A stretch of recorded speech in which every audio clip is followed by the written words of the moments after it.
Wala ka sa korte.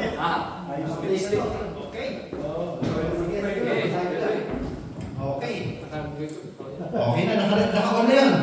So, it was a magical night in Bethlehem. So very long ago, when Joseph and Mary, pregnant with child, really had nowhere to go.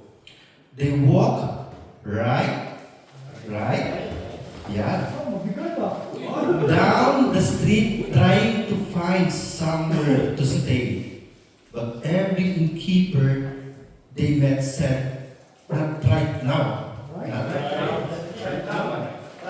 Yeah. Not today. But there wasn't much time left. The time drew near, and finally a kind innkeeper said, bring the woman right here. There wasn't room in the inn, but instead space right outside.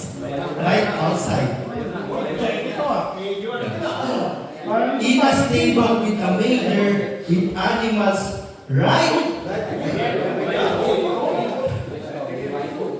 by their side. And right there in the stable, Christ came to this earth, and a star shone right above to share news of his birth. Mary would probably wrap the babe right away in a swaddling wrap, and baby Jesus probably went right to sleep, taking a nice long nap. The animals watched on while Jesus slept, then left. Then left. Yeah. Them just to be.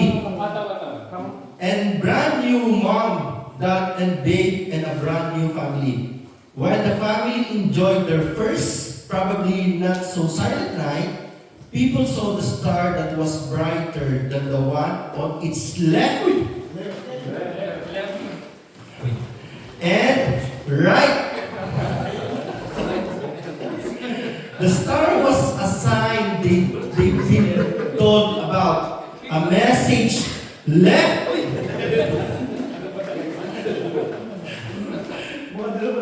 from the leaders before. And they knew what it meant. It was time to head right out the door. Three kings immediately left their thrones, dropping everything except the frankincense and myrrh that they brought to their new king. Shepherds also came right away to wish the baby well. And when they left, shortly after, they had a story to tell. Others came and others left. All with a wondrous awe.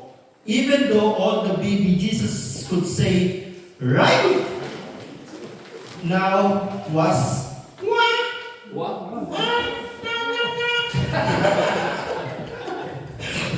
no one's life was left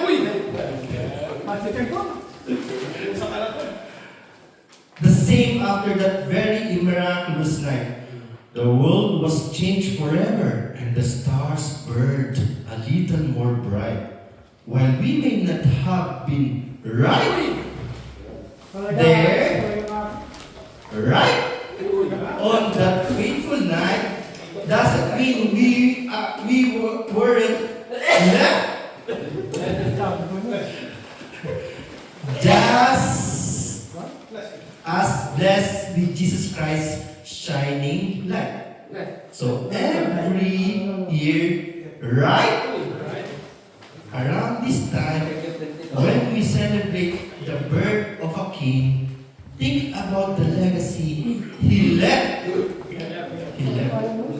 With every Christmas carol you sing, think about how we never left anyone alone or left anyone behind. And during this Christmas season, maybe try to be a little more kind. Because Jesus came, then left again to teach us how to be and to show us right and wrong and God's love for you and me.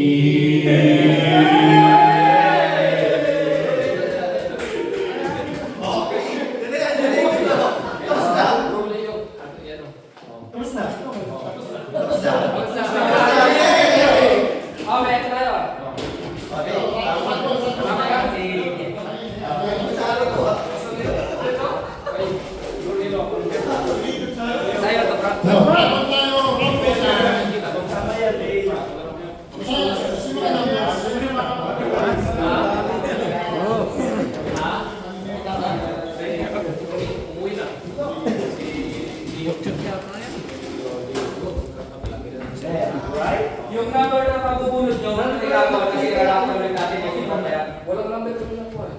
Hindi, meron dito. Ibalik mo na ulit yung number. Lahat tayo meron.